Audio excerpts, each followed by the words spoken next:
고교 학점제 안착, 전북은 어떻게?라는 주제를 가지고 전북교육자치시민연대와 전라북도 도회 교육위원회가 공동 주최로 오늘 토론회를 갖고자 합니다.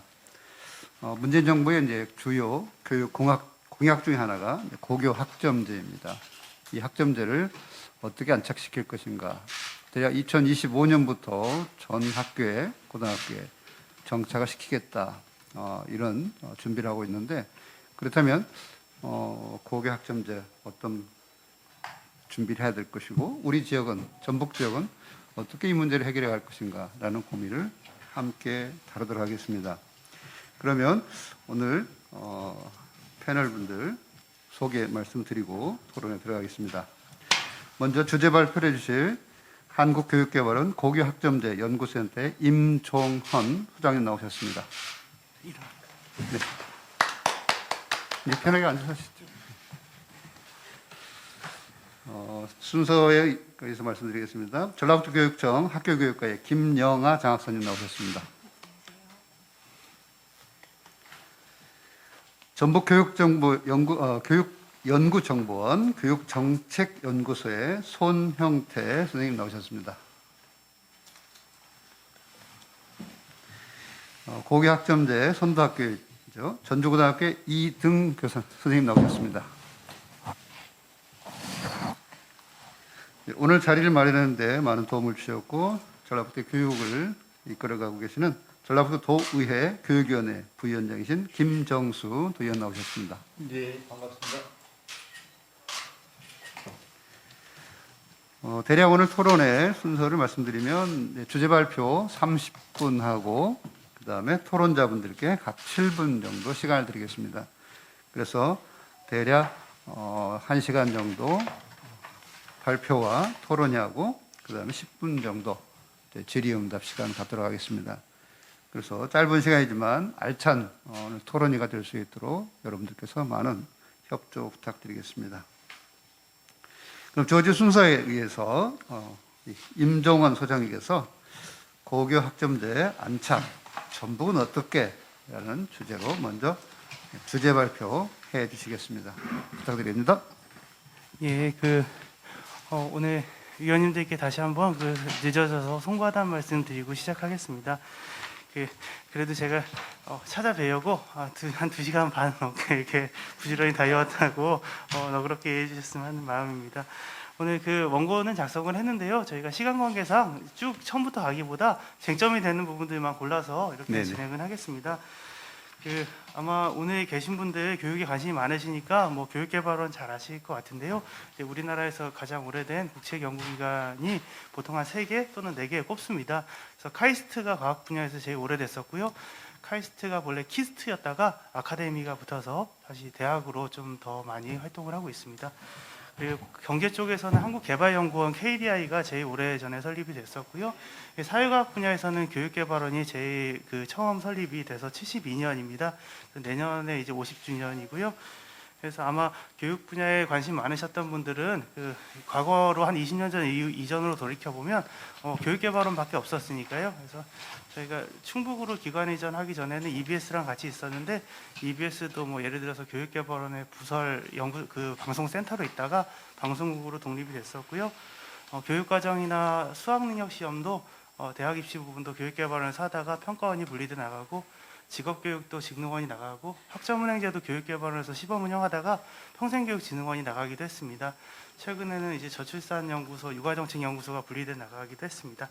여러 가지 정책들을 이제 기획하고 하다 보면은 잘 되는 정책도 있고 좀 다소 잘 안 되는 정책도 있는데요. 저 개인적으로는 2014년에 입사해서 한 2018년까지는 자유학기제 중학교 부서에 있다가 2019년에 고교학점제가 교육개발원에 부서 설립이 되고 옮겨서 한 2년 정도, 2년 좀 넘게 일을 하고 있는 중입니다. 2년 동안 진행이 됐던 걸 돌이켜보면 초창기에는 좀 더 부정적인 의견도 많으셨던 것 같은데요. 최근에 들어서는 그래도 이런 방향으로 가는 거에 대해서는 전반적으로 좀 동의를 해주시는 것 같습니다. 교육개발원에서 왔으니까 정책에 대한 안내는 사실 교육부에 계신 분들이나 아니면은 제 옆에 계시는 그 김영하 장학사님께서 훨씬 더 잘 아실 겁니다. 그래서 제가 그 교육개발원에서 온 만큼 약간 좀 학문적인 내용들 위주로 좀 그 해석을 해서 말씀을 드리면 좀 더 이해하시는 데 도움이 되지 않을까라는 생각입니다. 고교학점제라는 걸 한다는 거는 이제 지금 현재는 고교학점제가 아니라는 거겠죠. 그래서 그 교육적으로 보면 우리나라는 지금 현재 단위제를 쓰고 있습니다. 일본의 영향을 많이 받은 건데요. 단위라고 하면은 보통 그 키를 잴 때는 센티미터를 하고 몸무게를 잴 때는 우리가 킬로그램이라는 걸 가지고 몸무게를 잽니다. 이것처럼 보통 양이나 크기를 재는 것을 단위라고 하고요. 보통 일본식 한자의 특징이 그런 단위라는 명사 자체를 하나의 단위로 보는 그런 식으로 좀 많이 활동합니다. 그래서 우리나라 고등학교는 1단위를 50분 수업 곱하기 17회를 하면 1단위로 보는 거고요. 그리고 그 졸업 때까지 고등학교 6학기 동안 204단위를 이수하는 것이 지금 교육과정의 기본 틀입니다. 단위라는 건 양을 재는 것이니까 지금 현재 고등학교는 그 내용적인 측면이 아니라 수업 일수 기준으로만 채우면 학년이 진급되고 졸업을 할 수 있게 되어 있습니다. 그래서 우리나라에서는 그게 당연한 기준으로 볼 수 있는데요. 사실 학점제라는 형태에는 학점, 영어로는 크레딧이라고 하는 것은 이제 시간의 축적이라기보다는 학습이나 지식의 축적을 가르치는 용어로 해석이 됩니다. 따라서 학점제라는 것으로 전환을 한다는 것은 보통 영미권에서 많이 적용하는 것이죠. 그래서 시간의 양이 아니라 그 수업 시간 동안 다 누워 있기만 하고 예를 들어서 이렇게 그 과제를 하지 않거나 하면 그 학생은 그 수업을 들었다고 보지 않는 것입니다. 그런 의미에서 그 내용적인 것이 좀 주된 내용인 건데요.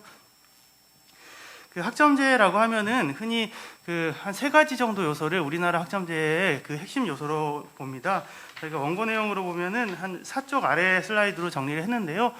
그 하나는 이제 학생들이 수업을 선택해야 되는 거니까 그 선택 과목 다양화, 학생의 요구를 반영한 교육과정, 용어는 다양한데 교육과정을 다양화한다는 것이 있을 것이고요. 그리고 학생들의 과목 선택을 강화하고 그 고등학교에서의 학생 과목 선택은 학생의 삶에 결정적인 영향을 미치기 때문에 진로 학업 설계 지도가 아주 중요한 축으로 또 자리를 합니다. 그리고 앞서 말씀드린 것처럼 학점제라는 것의 철학적인 패러다임은 기본적으로 학습을 했냐를 보는 것이기 때문에 최소 학업 성취 보장이라는 용어로 우리가 표현을 하고 있는데요. 그것들은 공부를 했냐 안 했냐를 가르칠 때 모든 학생들이 90% A에 도달해야 된다는 의미보다는 최소한을 설정한다라는 의미에서 그 교육학에서 최소 학업 성취 보장이라는 용어를 쓰기도 합니다. 좀 다른 내용들은 좀 전반적으로 좀 옮겨가겠습니다. 저희가 7쪽의 슬라이드에서 지구 단위 교육 과정이라는 말을 적어놨습니다. 7쪽, 8쪽이 보면 좀 적어놨는데요. 저희가 지구라고 하면은 보통 어떤 특정한 목적으로 땅의 구획한 단위를 얘기합니다. 기존의 단위제의 기준에서는 한 학교에서 그 학교 교육과정을 가지고 얼마나 충분한 수업을 제공했는지를 기준으로 평가를 패러다임이 적용이 됐다면 학점 같은 경우에는 학습의 내용을 중심으로 하기 때문에 그 학습을 받은 공간이나 아니면은 장소 또는 그 주체가 예를 들어서 우리 학교가 아니고 옆 학교여도 된다는 패러다임이 강하게 작용을 합니다.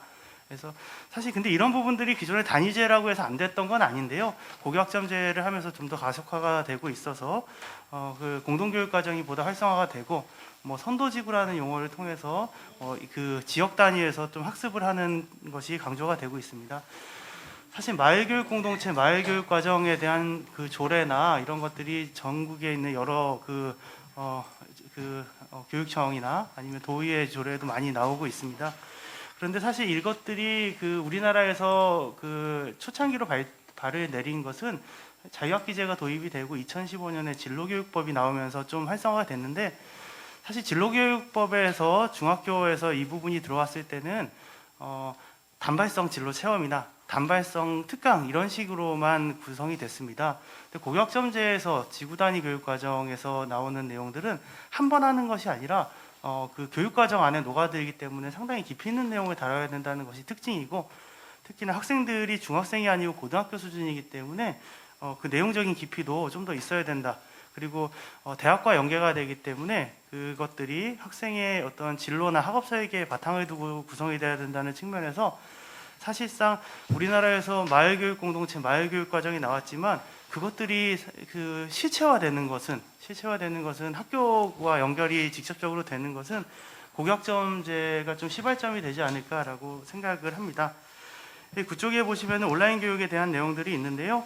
앞서 이제 캐리스 교육학술정보원도 교육개발원에서 분리가 됐었고요. 그리고 EBS 등도 그렇게 교육개발원에서 분리가 됐었습니다. 그리고 현재 그 고등학교 수업을 하는 교실온닷이나 이런 실시간 쌍방향 플랫폼은 아직 그 교육개발원에서 운영을 하고 있는 중이고요. 지난해 코로나 팬데믹이 오면서 온라인 교육이 의도치 않게 좀 갑작스럽게 활성화가 된 측면이 있습니다. 우리나라 내부적으로 여러 가지 논란이 있긴 하지만 좀 이왕 이렇게 된 거 긍정적으로 좀 해석을 해야 될 여지가 있다고 볼 수 있고요. 그 10쪽 11쪽을 보시면 교육개발원 연구가 그렇습니다. 교육개발원에서 뭐 이거저거 하겠다라고 해서 얘기가 나오거나 연구가 나오면 당장은 변하는 것이 없는데 몇 년 후가 되면 더러 그 실제화되는 것들이 많습니다. 11쪽에 보시면 지난해 국책과제에 따라서 저희가 정책 연구했던 것들을 보면 국립원격 그 교육센터나 아니면 사이버 고등학교에 대한 설립 연구들이 진행이 돼서 뭐 교육부나 국무조정실에 보고가 된 바 있습니다. 이런 식의 연구나 그런 필요성이 진행이 되면 이후에 다음 그 내년 대통령 선거 이후나 좀 실체화되는 부분들이 또 있을 것으로 보이는데요. 이런 내용들은 우리나라 이제 최근에 그 아침마다 이제 그 저희가 코로나 이제 발표해 주시는 제가 갑자기 생각이 안 나네요. 예, 저희가 질병관리본부 같은 경우도 평상시에서는 루틴한 업무를 수행하다가 국가 위기 상황이 오면 거기에 대한 컨트롤 타워 역할을 합니다. 지금 국립원격교육센터나 사이버고등학교 같은 경우도 일상적인 원격교육 업무에서 이런 팬데믹이나 뭐 재해재난 상황들이 왔을 때 거기에 대한 컨트롤 타워 역할을 하는 것으로 좀 연구가 돼서 보고된 바가 있습니다. 예, 그리고 제가 시계를 보면서 하겠습니다. 13쪽을 보시면 저희가 평가에 대해서 좀 정리를 해봤는데 고등학교 수준에서 이루어지는 그 정책들은 평가에 민감할 수밖에 없습니다. 그런데 이제 평가라고 하면은 제가 언론 네이버나 이런 데서 다음에서 그 고격점제 기사를 쳐보면 참 댓글을 보기가 무섭습니다. 무서운 댓글들도 많이 있고요. 그런 거에 공감하는 측면들도 상당히 많이 있지만 또 한편으로는 교육 정책이 이렇게 갈 수밖에 없다는 당위성을 좀 말씀을 드리고 싶었습니다.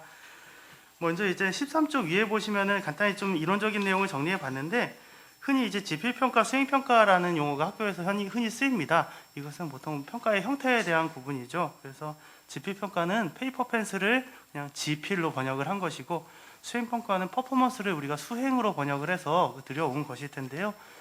지필평가는 반드시 이제 연필이 있어야 된다는 것은 아니고 우리가 컴퓨터나 이런 걸 풀어도 지필평가입니다. 텍스트를 읽고 기본적으로 텍스트를 바탕으로 이제 문제를 해결하는 것이 지필평가가 될 것이고 수행평가는 뭔가 이제 퍼포먼스만 하면 된다는 것은 아니고 해야 되는 과제와 그것을 평가하는 루브릭이 있는 평가 기준이 있는 것을 저희가 수행평가라고 그 정의를 하고 있긴 합니다.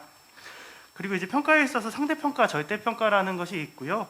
상대평가는 상대적인 학생의 위치를 하는 것이니까 원점수나 등수, 등급제, 현재 하고 있는 방식일 거고요.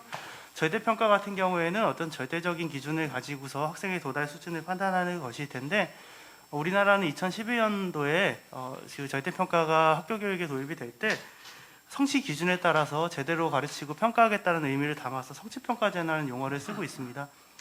고격점제가 되면 선택 과목을 학생들이 선택을 하게 되니 그 현행 상대평가를 강하게 가져갈 경우에 학생들이 사실상 그 성적을 잘 받기 위한 과목을 선택하는 위주로 흐를 수밖에 없습니다. 따라서 고등학교 교육과정 안에서 성취평가제를 어떻게 어느 정도 범위까지 적용할 것인지가 상당히 쟁점이 될 것이고요. 그런데 사실 그 우리나라 그에서는 지금 절대평가 그리고 이제 상대평가 이런 부분들이 논쟁이 되긴 하지만 학교 내신을 놓고 전 세계적인 흐름을 보면 일본이나 중국을 비롯한 우리나라가 아마 아시는 대부분의 나라들이 중등교육 단계, 중고등학교 단계에서는 절대평가, 성취평가제 형태를 사용합니다. 근데 그렇게 하는 방식들이 약간 신뢰도나 공정성에 대한 시비가 있음에도 불구하고 그런 단점이 있음에도 불구하고 그렇게 하는 근본적인 이유는 뭐 상대평가가 나쁘기 때문이 아닙니다. 상대평가는 좋은 것이죠. 상대평가가 장점이 많습니다. 흔히들 그 성취평가제나 형성평가 등등을 얘기하면서 피드백 기능을 얘기하는데, 상대평가를 통해서 내가 등수가 낮게 나오면 내가 공부 열심히 해야 되겠구나라는 피드백을 강하게 받습니다. 그래서 피드백 기능이 상대평가가 없는 것은 아니고요. 그리고 상대평가가 갖는 여러 가지 장점들이 있습니다. 그럼에도 불구하고 이제 상대평가 같은 경우에는 개인별 학습밖에 촉진하지 못합니다. 그렇기 때문에 사실 협동학습이나 프로젝트나 여러 가지 활동을 할 수가 없게 될 텐데요. 근본적으로 학생들이 고등학교를 졸업하고 사회에 나왔을 때 대학이나 사회에서 학생들이 필요한 역량은 아시겠지만 지금 개별적으로 문제를 빨리 풀고 이런 역량은 사실 거의 필요가 없는 상황입니다. 그래서 협업하고 자기 스스로 창의적으로 문제를 해결하고 의사소통하는 등등이 필요하기 때문에 좋든 싫든 간에 세계적인 추세든 우리나라의 전반적인 흐름이든 절대평가를 학교평가에서도 강조할 수밖에 없는 게 현실적인 상황입니다. 예, 이제 다른 내용들은 저희가 좀 넘어가고요. 16조 아래 보시면은 현재 이제 성취평가제에 대한 내용들이 나와 있습니다. 현재 계획으로는 성취 기준을 바탕으로 40% 미만이 될 경우에는 학생에게 보충이수를 제공을 하고요. 근데 보충이수에 참여하지 않았을 경우에는 fail F는 아니고요. I incomplete 형태로 지금 표기해서 학점을 부여하지 않는 것으로 지금 그 계획은 되어 있습니다. 이것들이 앞서 말씀드렸던 최소 학업 성취를 받지 않으면 학점을 주지 않는 그런 개념으로 작동을 하고 있고요. 17조 위에 보시면 성취평가제 적용 방안에 대해서 여러 가지 고민이 있습니다. 그런데 사회과학이 보통 사람을 연구하는 학문일 텐데, 사회과학에서 하는 방법들이 사람이 할 수 있는 방법이 사실 많지가 않습니다. 성취평가제 절대평가를 했었을 때 성적 부풀리에 대한 우려가 없을 수가 없죠. 그래서 거기에 대해서 그나마 이제 해결 방안을 가질 수 있을 만한 부분들이 성취 수준별로 추가 정보를 제공한다든지, 예를 들어서 85점을 받았는데 그리고 B를 받았다고 하면, 그런데 B의 평균이 83이다 라고 하면 내가 받은 85점은 B 중에서도 위에 속하겠죠. 이런 식으로 추가되는 정보들을 제공을 하는 것이든가, 아니면 성취도별 비율 제한을 하던가, 그래서 대학에서 보통 A 20%, B 플러스 40% 등등으로 제한을 하는 형태로, 또는 성취 단계를 세분화하던가, A, B, C, D가 아니라 C, D까지 세분화할 필요는 없고요. 보통 A, B를 A+, A0, A-, B+, B0, B-, C, D, E 이런 식으로 세분화하던가, 사실 사람이 할 수 있는 방법들이 몇 가지가 없습니다. 근데 이런 부가 정보를 제공하면 할수록 그 절대평가임에도 불구하고, 성취평가제임에도 불구하고 학생의 상대적인 위치를 파악할 수 있게 되기 때문에 상대평가 쪽으로 조금씩 이동을 하게 되겠죠. 만약에 수평적으로 놓고 보면은 그렇게 했었을 때의 장단점이 또 뚜렷합니다. 대학 입시와 연관해서 해서 보면 우리나라가 이제 정시, 수시, 그리고 이제 특히나 고교학점제가 되면 수시 모집, 학생부 종합전형에 대한 논쟁이 많은데요. 학생부 중심 전형이 학생부 교과 전형, 학생부 종합 전형이 있다고 하면 순수하게 성취평가제를 강조하면 강조할수록, 그러니까 부가 정보를 제공하지 않으면 않을수록 사실상 학생부 교과 중심, 성적을 중심으로 보는 학생부 교과 전형 운영이 어렵습니다. 그러면 당연히 풍선 효과처럼 학생부 종합 전형이 늘어날 수밖에 없죠. 근데 국민적인 거기에 대한 반감이 있을 수가 있고요. 그래서 사실 이 부분에 대한 것들은, 대학 입시에 대한 부분들은 그래서 교육부에서도 이번에 발표를 하기 어려워서 좀 구체적인 안은 연구는 진행되고 있지만 뒤로 좀 밀어놨습니다. 어쩔 수 없는 상황이긴 하고요. 우리나라가 사회과학은 사실 뚜껑을 열어봐야지 아는 것인데, 고교학점제든 자유학기제든 여타 정책이든 보통 연구학교나 시범학교 형태를 돌려서 우리나라에 맞는 모양을 찾아갑니다. 근데 대학 입시는 사실상 그게 어렵습니다. 그래서 대학 입시는 사전에 운영을 하면서 돌리는 것이 상당히 어렵기 때문에 연구만으로 찾아내기도 사실 어렵고, 그런 아주 치명적인 단점이 있어서요. 이 부분 같은 경우에는 계속적으로 논쟁이 될 수밖에 없을 텐데, 저 개인적으로는 고교학점제를 연구하는 입장에서 적어도 고등학교 3학년 동안의 학습의 질은, 학생의 경험의 질은 고교학점제가 당연히 좋다고 생각을 합니다. 그것은 의심할 여지가 없을 거라고 생각을 하고요. 거기에 대한 관건이 이제 대학 입시에 대한 부분들인데, 대학 입시가 지금보다 월등히 나아지지 않더라도 좀 거기에 적절한 모양만 찾아간다면 고격점제를 하는 의미는 그래도 찾을 수 있지 않을까라고 생각을 하고요. 좀 그럼에도 불구하고 좀 다각도로 연구를 해서 그리고 이제 현장에 계신 분들과 의논해서 좀 맞는 방향을 찾아가야 될 것으로 보여집니다. 대학 입시 얘기는 하면 또 이게 녹화되니까 좀 걱정스럽습니다. 예. 다른 내용들은 저희가 좀 넘어가도 될 것 같고요. 저희가 23쪽 밑에 보시면 고교학점제와 학교 공간에 대한 부분들을 좀 적어놨습니다. 구체적으로 설명드릴 필요는 없을 것 같고 문재인 정부에서 했던 여러 가지 정책들 중에서 호불호가 있겠지만 저는 학교 공간에 대해서 그 투자를 확대하고 그리고 학교 공간에 대해서 여러 가지 사회적인 인식을 제고했다는 것은 높이 사야 된다고 생각을 합니다. 기존의 학교 공간, 특히나 이제 고등학교 공간 같은 경우에는 투자가 상당히 미흡했었는데 고교학점제를 계기로 상당히 투자가 가속화되고 있고요. 그래서 그것들이 학생들한테 실질적인 도움이 되고 있다고 저는 믿고 있습니다. 그 원고 내용들 중에서 제가 이 32쪽에 좀 따로 적어놓은 생각들이 있습니다. 전북도 같은 경우가 고민이 많으실 걸로 생각이 됩니다. 앞서 자유학기제도 그랬지만 고교학점제 같은 경우도 처음이 도입이 될 때 수도권이 아닌 지역들이 이 정책을 어떻게 녹여낼 것인지에 대해서 고민이 많으셨습니다. 그리고 지금 같은 경우도 사실 해결되지 않는 여러 가지 난제가 있는 것은 분명합니다. 하지만 그럼에도 불구하고 우리 전라북도 교육청에서도 그렇고 여러 가지 정책 방안들을 강구하고 계시고 국가적인 차원에서 지원이 있다면 좀 실마리를 풀 수 있다고 생각은 합니다. 먼저 앞서 말씀드린 것처럼 교육과정 다양화 같은 경우에는 읍면 지역이나 도시가 아닌 지역은 상당히 어렵습니다. 예, 그것은 사실 거부할 수 없는 얘기고요. 근데 그럼에도 불구하고 제 개인적인 의견을 말씀을 드리면 정책이라는 것이 우리나라에서 교육혁신 정책이 처음에 들어오면 겉으로 보여지는 부분들에 대해서 초점이 맞춰집니다. 자유학기제 같은 경우도 진로체험활동이나 주제선택활동 같은 것들을 할 때 학생들한테 얼마나 좋은 많은 선택지를 줄 것이냐가 사실 시범 운영 단계에서 관건이었는데 지금 오면서는 그냥 보기가 많은 것이 아니라 실질적으로 학생들에게 좋은 경험을 제공해 줄 수 있는 곳으로 선택지가 수렴이 됩니다.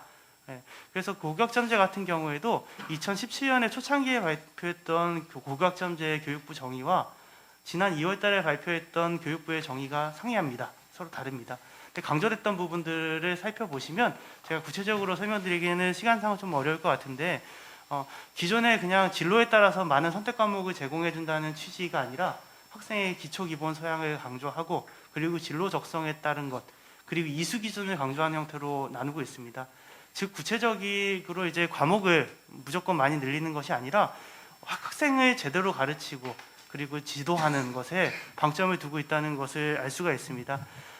특히 일반고 같은 경우에는 학교의 설립 목적 자체가 그 학교를 물론 대학을 가기 위한 어떤 대학에서 학습을 하기 위한 수학 능력을 교과 형태로 재구조해서 가르쳐 주는 것이 방점이고요. 또는 일반 고등학교를 완결 교육으로 본다면 학생이 사회에 나가서 활성화할 수 있는 그런 능력과 역량을 배양하는 것을 마찬가지로 우리는 교과 형태로 구조화해서 학생들에게 전달을 합니다. 그것들이 기본 축이기 때문에 사실 교과에서 벗어난 다양한 교육과정 같은 경우엔 그것이 공동교육과정 형태든 아니면은 학교 밖 교육의 형태든 상당히 제한적인 학점으로 운영될 것으로 지금 예정이 되어 있습니다. 따라서 근본적으로 학교의 사이즈가 무조건 커서 학생들한테 제공하는 선택지가 20개, 30개가 되는 것이 중요하다기보다 학생들에게 실질적인 경로에 부합하는 것들을 주는 것이 상당히 중요하게 앞으로 정책적으로 더욱 강조가 될 것으로 보입니다. 그리고 이제 대규모 학생들 학교들이 초창기에 많이 학점제 유리하다라는 평판이 있었지만 실제로 운영되는 모습을 보면은 그렇지는 않습니다. 학교 공간 사업이나 운영되는 체제들을 보면은 일단 학교 공간 같은 경우에는 대도시에 있는 학교들은 돈을 아무리 줘도 고교학점제에 맞는 공간을 조성할 수가 없습니다. 그런 난점이 있어서 사실 학생들이 콩나물 같은 공식 교실에서 비비고 하면서 아주 학교에서 열악한 상황을 합니다.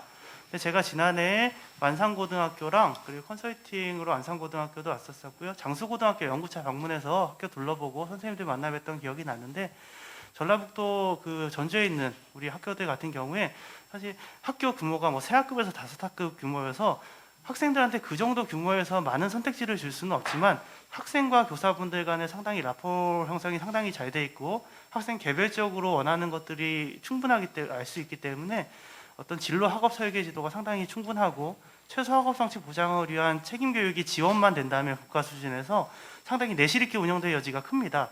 예, 그런 의미에서 사실 그 적정 규모 학교를 우리나라가 뭐 세 학급인지 다섯 학급인지 학년별로 이런 것을 규정하기는 어렵지만 학교의 모양과 특성에 맞는 것들을 하면은 오히려 장점이 부각될 수 있다라고 생각을 하고요.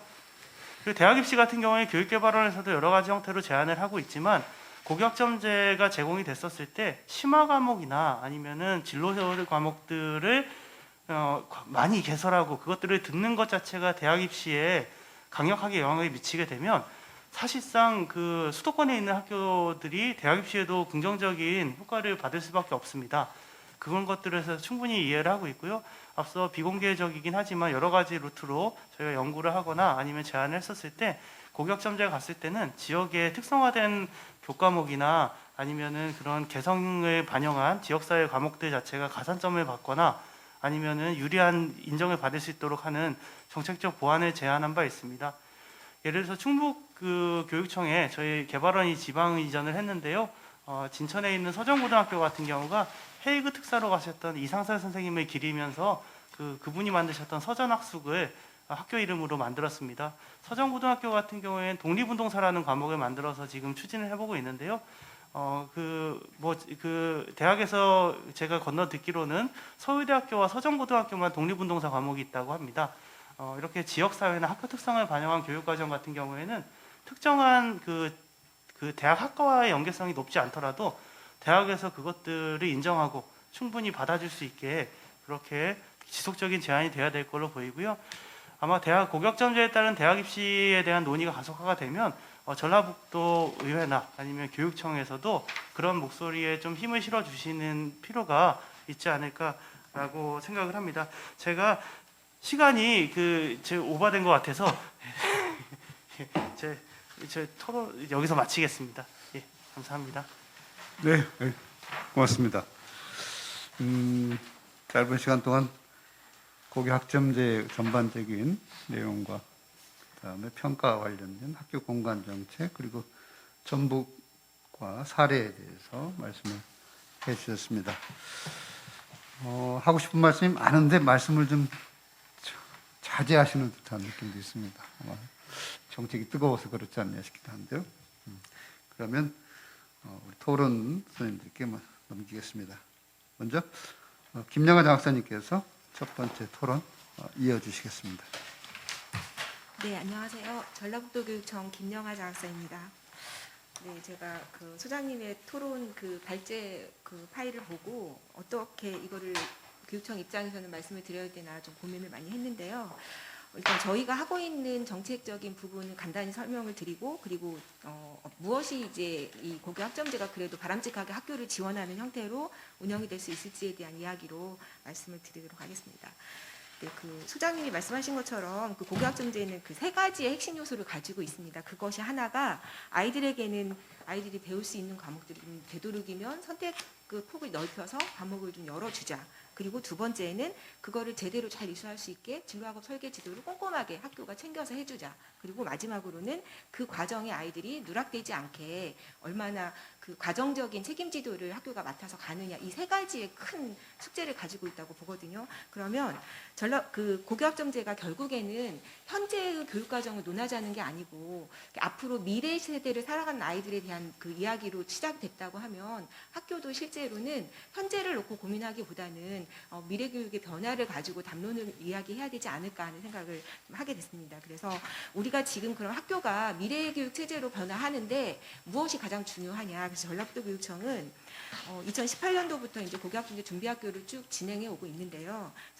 19년도에 6개, 20년도 6개, 그다음에 올해 18개를 지정을 해서 총 이제 30개 학교에다가 연구학교 1개에서 31개 학교가 고교학점제라는 타이틀을 가지고 구체적으로 학교를 변화시키기 위해서 지금 노력을 하고 있는 상황이에요. 이거를 이제 뒷받침하기 위해서 저희 교육청 차원에서도 고교학점제 도입 기반 조성 사업이라고 해서 그 학교 내의 그 역량 강화를 위한 일반고 자신감 프로젝트를 통해서 과목을 다양하게 열 수 있도록 소수 선택 과목을 아이들이 희망하는 경우에도 학교가 그걸 무시하지 않고 열어준다든지 또는 공동교육 과정을 통해서 여러 학교의 학생들이 같이 모여서 수업을 받게 그런 그 과목을 여러 개설해준다든지 또는 그 온라인을 통해서 거리가 멀어서 참여하지 못하는 공동교육 과정들을 시골 지역의 아이들도 참여할 수 있게 온라인 공동교육 과정을 개설하기 위한 스튜디오를 구축하고 아이들에게 그 수업을 받을 수 있는 학습실을 구축해주고 하는 다양한 형태의 과목을 다양하게 배울 수 있게 하는 그런 여건들을 만들기 위한 노력들을 하고 있고 거기에 이제 더불어서 이제 그 각 지역별로 교사가 한 명밖에 없어서 다양하게 열리지 못하는 그런 과목들에 대해서는 여러 학교들이 같이 협력해서 일과 시간 내에 학사 일정을 맞추어서 동시에 아이들이 선택을 통해서 배울 수 있도록 예를 들면 뭐 물리와 뭐 생물 과목을 동시 시간대로 두 개 학교가 열고 그 두 개 학교의 수업들을 서로 이제 온라인을 통해서 같이 받을 수 있게 뭐 이렇게 학사 일정을 맞춘다든지 하는 그런 프로그램들을 기획을 하고 진행을 하려고 이렇게 추진 중에 있습니다. 그래서 어쨌든 학교가 아이들에게 제공할 수 있는 교육 과정의 다양화는 노력을 하되 그것들을 지원을 하는 거는 결국에는 전라북도 교육청의 역할이잖아요. 그래서 예산을 지원한다든지 그거에 필요한 강사 풀을 지원한다든지 하는 부분들을 최선을 다해서 이제 학교를 지원하려고 하는 노력들을 하고 있고 그리고 거기에 더불어서 가장 중요한 지점이 학교 내에 있는 선생님들의 그 어떤 책무나 또는 그 전문성을 키우는 부분들이 가장 중요하다고 보여져요. 그래서 소장님이 말씀하신 것처럼 전라북도 교육청은 학생 수가 이제 시권역을 제외하고 이제 시골 학교들을 보면 학생 수가 적고 그 학생들을 지도할 수 있는 그 개별화 교육의 체제가 굉장히 자연스럽게 잘 이루어질 거라고 보여지고 그 부분에 힘을 실으면 정말 우리 지역에서 자라나는 아이들이 보다 본인의 어떤 진로나 적성이나 또는 앞으로 그 미래 계획들을 잘 세워서 그 바람직한 역량 있는 아이들을 성장할 수 있도록 지원하는데 훨씬 더 많은 교육적인 그 지원이 될 거라고 생각을 해서 그거의 가장 큰 핵심이 교사들의 전문성이라고 보여져서 교사 전문성 강화를 하는 연수나 프로그램들을 지원하는 쪽에 보다 이제 무게를 실어서 움직이고 있는 중이고요. 그리고 그리고 이제 저희가 이제 고교학점제를 진행을 하다 보니 학교가 해야 할 역할이 있고 교육청이 해야 할 역할이 있고 그리고 이제 그 시민사회가 해야 하는 역할들이 사실 구분이 되더라고요. 이 삼박자가 잘 맞지 않으면 학점제라는 거는 사실은 현재 기반으로 이제 앞으로 나아갈 방향을 서로 고민을 하는 건데 현재 기반에 이게 지금 세팅이 되지 않은 제도가 만들어지지 않은 상태에서 이게 그 3주체들이 뭔가 제대로 뭔가 하고자 하는 그 합일점이 맞아야지만 진행이 될 것 같은 생각이 들었어요. 그래서 그 교사들은 사실 준비학교나 연구학교를 통해서 학교가 좀 움직여야 하는 그 방향을 잡고 열심히 치열하게 움직이고 있는 지점들이 분명히 눈에 보이고 있고 이게 뭐 눈에 보이도록 정말 이렇게 변화가 확 눈에 띄도록 바꿔지고 있진 않지만 그 안에서 나름 전문성이나 아이들의 지도에 대한 세심한 지도를 위한 준비들을 하고 있는 반면에 이제 교육청은 그것들이 잘 이루어질 수 있게 제도를 만들고 또 인프라를 구축하고 예산을 지원하고 이런 역할들을 이렇게 도교육청 전체적으로 또는 그 지역교육청과 또 연대해서 또 지역 마을과 뭐 지자체와 연대해서 하는 그런 체제를 만드는 역할들을 교육청이 책임 있게 해 나가야 되는 부분들을 굉장한 어깨에 무거움을 느끼고 있고요. 마지막으로 거기에 덧붙이자면 이제 그 외부에서 학교를 바라보는 시선에 대한 이야기를 좀 드리고 싶어요. 그래서 사실 학교들이 아이들을 정말 제대로 지도하고 싶은 마음은 있으나 이게 항상 이 학점제가 논의가 되면 가장 많이 나오는 얘기가 대입의 문제인 거잖아요. 그러니까 성적이라는 게 그 평가를 그 절대 평가로 아직 전환이 되어 있지 않은 상대 평가 체제의 학교 그 평가와 대학 입시를 잘 보내야지만 학교가 되게 우수한 학교다라고 하는 고등학교를 바라보는 이전부터의 그 시선들이 변화가 되지 않으면 학교들은 이 미래지향적인 교육과정을 해 나가는데 굉장한 어려움을 느낀다. 그래서 결국에는 학교가 우리 아이 하나하나를 다 세심하게 돌보고 지도하고 그 아이에 맞게 개별화 교육을 하려고 하는 쪽으로 열심히 움직이고 있는 학교가 우수한 학교이고 제대로 교육과정을 하는 학교라는 인식들이 사회적으로 좀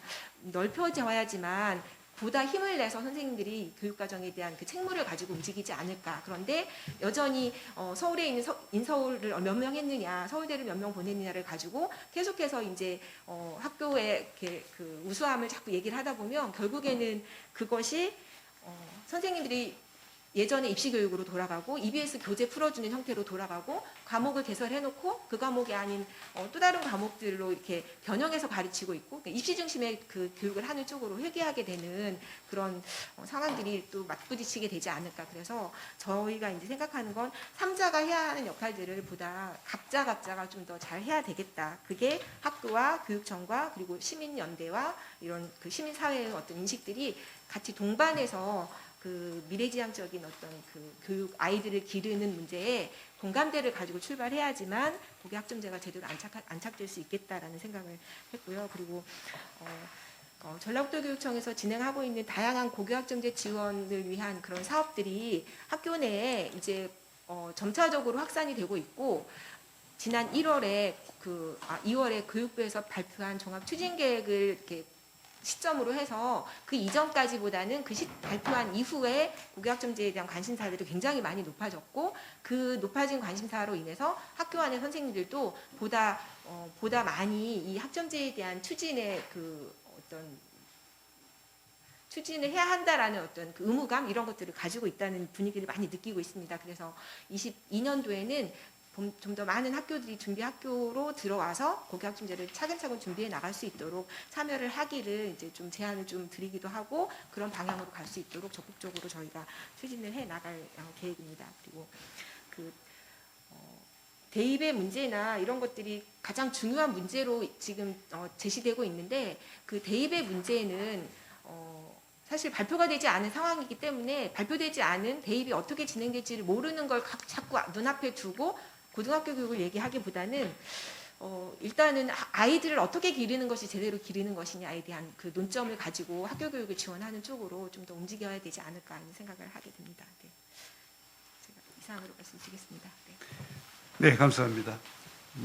전라북도교육청에서 지정한 고교학점제 시범학교들 현황들 말씀해 주셨고 그 가운데서 이 문제를 어떻게 개설을 어떻게 할 건가 이런 문제 속에서 이제 방안도 좀 말씀해 주셨고 거기에 이제 교사의 전문성 강화, 또 학교와 교육청 그리고 시민사회 서로 유기적인 연대 혹은 역할 등이 필요하다.